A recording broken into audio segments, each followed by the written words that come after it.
Oi gente, tudo bem? Eu sou a Ana Lu e eu vim trazer o fechamento das leituras de setembro aqui pro canal. Bom, eu comecei setembro terminando um calhamaço que eu já tava lendo em agosto, que foi o Nix, do Nathan Hill. O Nix era um livro que eu tava querendo ler há bastante tempo. Eu lembro de uma vez que eu fui ao shopping e eu li o prólogo dele, né, o primeiro capítulo, e eu achei muito bonito. E aí eu fiquei, né, com isso na cabeça, mas acabei demorando aí um tempo pra comprar e depois ainda um tempo pra ler. E é um calhamaço, né, então ele tem quase 800 páginas. E eu fiquei enrolando pra ler, mas foi uma leitura que valeu bem a pena, ela me fisgou. Eu não acho que ele é um livro perfeito, eu acho que ele é forçosamente um calhamaço, tem algumas coisas que não precisava, apesar de serem interessantes, não tem tanta conexão com a trama, mas falei, até agora não falei nada, né? Em Nix, a gente vai acompanhar a história do Samuel, que ele no prólogo a gente fica sabendo que a mãe dele saiu de casa quando ele tinha ali por volta dos 11 anos e nunca mais voltou, ele nunca mais viu a mãe. E esse começo que me encantou tanto, fala das coisas de uma maneira muito poética e muito interessante, né? Então ele conta a história de das tartarugas que atravessam o oceano para botar seus ovos. E aí ele conta que dizem que na verdade na época que o mundo era só um continente, né? Esse espaço que as tartarugas andavam para botar os ovos eram de, sei lá, 10 centímetros, era um pequeno rio. Só que ao longo dos anos, milhares e milhares de anos, os continentes foram se afastando e elas não perceberam, de modo que elas continuaram atravessando esse rio para botar seus ovos, o que hoje em dia configura um oceano. E aí, em analogia a isso, ele fala que foi assim que a mãe dele saiu de casa. Ela foi tirando coisas aos pouquinhos, sem que ele e o pai percebessem. E no dia que ela saiu com uma maleta debaixo do braço, sem que eles dessem falta de todas as coisas que ela tinha levado aos poucos. Então é assim que começa o livro. E o que é interessante nesse livro é que o autor, ele coloca foco em personagens diferentes pra gente ir entendendo aos poucos o todo do que tá acontecendo. Então a gente conhece o Samuel com 30 anos, ele é um professor de literatura meio frustrado, ele tem um contrato de um livro que ele nunca publicou e ele vai ser processado agora por conta desse adiantamento que ele recebeu e cujo trabalho ele nunca entregou. E em contrapartida, a gente conhece a situação da mãe dele atualmente, que ela virou um viral na internet e tá sendo perseguida politicamente porque ela tacou pedras num governador conservador que vai se candidatar a presidente. E o Samuel não tem contato nenhum com essa mãe há anos. E ele acaba prometendo, então, pro editor dele, tipo assim, não me processa, eu faço um livro sobre essa mulher contando tudo dela, ela é minha mãe. Acontece que Samuel não sabe tudo dela, ele não sabe nada dela, tem anos e anos que ele não vê essa mãe, ele não sabe nem quem ela é, ele não sabe a história dela. E o que é interessante aqui é que o autor vai fazendo linhas temporais diferentes. Eu adoro isso, eu adoro acompanhar uma história através de diferentes perspectivas e linhas temporais, porque a gente fica tentando costurar o tempo inteiro, e esse livro é uma grande costura. O final dele me deixou muito chocada, porque eu não consegui ver aquilo acontecendo, né, e eu acho isso muito legal, mas é muito interessante essa proposta de você poder costurar. Então a gente vai conhecer a época de Samuel criança, um pouco antes da mãe dele sair de casa, um pouco depois, a gente vai conhecer a história da mãe dele adolescente, e na verdade esse livro é uma grande história de fugas, e de como as pessoas fogem delas mesmas o tempo todo, ou fogem da vida que elas achavam que elas estavam destinadas a ter. Elas fogem. E isso tem muito a ver com o título também, de certa forma, porque em determinado momento a Fay, que é a mãe do Samuel, apresenta pra gente a história do Nix, que foi uma história que o pai dela, um imigrante norueguês, contou, que é como se fosse um fantasma. E é um fantasma, tipo, que aparece na sua vida e aparentemente ele promete muitas coisas boas, ele promete, tipo, um mundo incrível. E aí o que ele conta é que a lição que ele tira de um Nix, né, o pai dela, é que você não deve confiar em algo que parece bom demais. Só que a Fay, depois que ela vive a vida dela, ela tira outra lição disso. Ela fala pro Samuel que um Nix significa que o que você mais amar na vida é o que mais vai te machucar. E aí a gente tem que relacionar essas duas lições que a gente tem de o que é o Nix pra poder seguir nessa história e entender que ela fala dessas duas coisas. Ela fala, enfim, ela quer passar essas duas mensagens. Mas enfim, né, é um livro de 800 páginas, eu ainda vou ter que me organizar muito pra saber o que eu vou falar na resenha, porque eu acho muito difícil resenhar esses calhamaços onde milhares de coisas acontecem ao mesmo tempo. Depois que eu terminei Nix, eu peguei um livro que eu tava esperando muito pra ler, que foi A Vida Mentirosa dos Adultos, da Helena Ferrante. Eu não quis comprar esse livro na pré-venda do Clube Intrínsecos, porque eu não queria ele cor-de-rosa em capa dura, porque eu achei que não ia combinar com as minhas outras capas de Ferrante. Todo mundo tem prioridades nessa vida.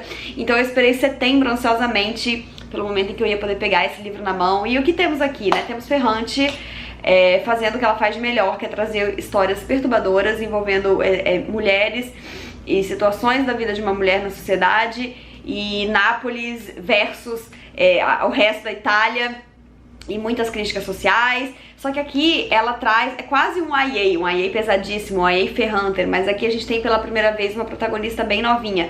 Quando a gente começa o livro, a Giovanna tem por volta de 13 anos, e ela vai contar uma história muito louca, baseada que começa, né, o dia que o pai dela fala pra mãe dela, sem que ele saiba que ela tá escutando, que ela tá ficando a cara da Vitória. A Vitória é a irmã do pai dela, é uma tia que ela não conhece, que ela escutou falar mal a vida inteira, e como assim o pai dela tá falando que ela é a cara dessa tia? E aí ela vai surtar, ela vai entrar num looping dentro dela mesma, ela vai pedir pra conhecer a tia, ela vai conhecer a tia, os pais dela levam pra conhecer, e aí ela meio que se divide, ela fica vivendo em dois mundos e duas histórias, porque ela tem os pais em casa, e ela tem essa tia, e os pais são pertencentes a uma elite intelectual, então eles fazem, eles estudam, eles trabalham em universidade, eles fazem de tudo pra Giovanna ter acesso a tudo que ela quer e a tudo que vai tornar a vida dela melhor. E em compensação ela conhece essa tia que é o completo oposto, é uma tia chucra, que fala dialeto, e ela fica perdida entre esses dois mundos no momento em que você tá perdida entre dois mundos, né? Esse livro pode funcionar como uma grande analogia da adolescência também, porque ela tá nesse período de transição entre a infância e a vida adulta, em que ela se sente muito perdida, em que todos nós nos sentimos, e ao mesmo tempo ela tá vivendo essa transição de mundos na vida dela em relação, né, à família perfeita que ela achava que ela tinha, o tanto que ela idolatrava os pais, e conhecer essa tia que é tudo que os pais mais detestam, mas que também parece ter coisas a entregar e que odeia os pais, e a tia provoca ela para que ela pergunte mais sobre os pais e por que eles não são tão perfeitos assim, e ela começa a passar por um período em que o mundo dela vai ruir. E eu acho que também toda adolescência é um pouco assim, né, porque quando a gente é criança a gente vê a família, os pais como um castelo, só que nunca é perfeito como a gente imagina, né, então todo mundo passa por esse tipo de situação também. Então eu acho que a Ferrante, mais uma vez, traz um trabalho brilhante, que enfim, cavuca aí muita coisa que a gente nem sempre tá preparado pra ler, e falo mais quando sair a resenha. Depois que eu terminei o livro da Ferrante, eu li um livro que se tornou um dos amores da minha vida e que eu tô pregando a palavra dele insistentemente, que é Os Sete Maridos de Evelyn Hugo. Eu tava a fim de ler esse livro há muito tempo, e essa edição aqui é com a capa da Tag Inéditos, porque eu acabei pegando ele no sebinho de uma amiga, mas ele saiu pela editora Paralela, né, o selo da Companhia das Letras, com uma outra capa. E esse livro é incrível, é incrível. Eu nunca tinha lido a Taylor Jenkins Reid e eu descobri que ela é tudo isso que vocês estão falando mesmo. Eu achei incrível, eu não conseguia largar esse livro. Aqui a gente tem uma atriz famosa de Hollywood, já com seus mais de 80 anos, que resolve contar a história dela. Ela é uma atriz misteriosa, ela dava poucas entrevistas, mas ela é bombástica e ela teve 7 maridos na vida dela. E a imprensa ficou anos em cima dela querendo descobrir qual era a grande história dela, qual desses maridos foi o grande amor de sua vida. E então, anos depois, né, ali com seus 80, ela resolve dar entrevista pra uma jornalista meio aleatória, que ela faz questão que seja essa, pra contar tudo, pra que essa menina escreva. Essa menina não, ela tem mais de 30 anos, a jornalista, mas é que ela é tratada muito como newbie, assim, no início do livro, e eu construí ela na minha cabeça com 19, quando eu descobri que ela tinha 30 eu levei um susto, mas enfim. E esse livro é a grande entrevista da Evelyn com a Monique, que é a jornalista, contando a história inteira da vida dela.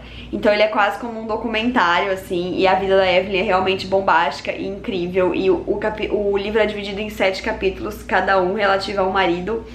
E quem será que foi o amor da vida da Evelyn? Eu só digo pra vocês que eu me contorci de tanto shippar, e tinha tempo que isso não acontecia. Agora eu teria uma resposta pra aquela pergunta da tag do 50%, que é seu casal favorito. Eu quase nunca tenho resposta pra essa pergunta, mas agora eu tenho, porque Evelyn e são o meu mais novo casal favorito da literatura nesse momento. E enfim, muito bem escrito, eletrizante, eu não queria parar de ler, e falo mais dele quando sair a resenha. Por último, aí eu peguei um livro que me deu um pouco mais de trabalho do que eu imaginava, talvez porque eu tava saindo do Evelyn Hugo e eu realmente queria que ele tivesse 1000 páginas e que eu não tivesse que ler mais nada depois dele, porque eu tava muito envolvida. E eu peguei Morra Amor, da Argentina, Ariana Harwicz. Eu tava com muita vontade de ler esse livro, eu acho essa capa muito provocativa e eu adoro histórias que mostrem esse lado não fantasioso da maternidade. Mas esse livro tem 140 páginas, eu demorei quase 10 dias pra ler.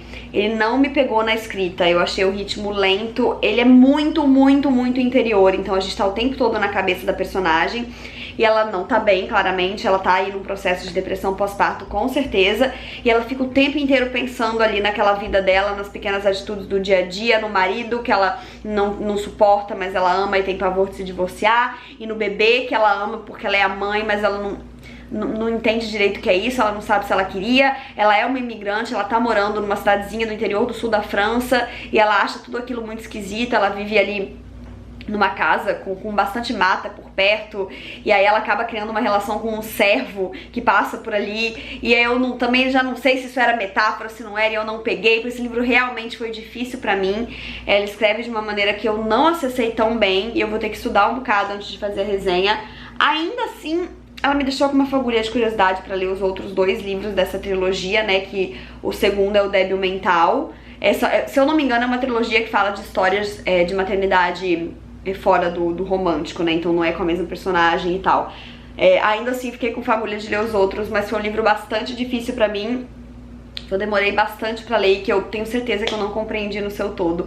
Mas é isso, né, às vezes acontece. Eu acho importante contar esse tipo de coisa aqui também, porque senão a galera fica pensando que a gente gosta de tudo que a gente lê, ou que a gente entende tudo que a gente lê, e às vezes não. Às vezes a gente também toma umas patadas de uns livros que a gente sai meio sem saber qual é que era, e eu ainda vou ter que ler um pouco sobre esse livro pra tentar conseguir acessar ele mais, e eu espero que eu consiga fazer uma resenha aqui, mas eu sou sempre sincera, eu falo quando eu não entendo, e aí enfim, aí a gente vê o que acontece.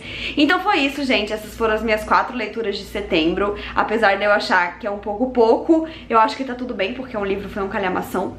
E então é isso, eu espero que vocês tenham gostado desse vídeo. Não esqueçam de se inscrever no canal se ainda não forem inscritos, e deixarem um joinha se curtiram, porque isso ajuda muito o canal a crescer. Um beijo e até a próxima. Tchau!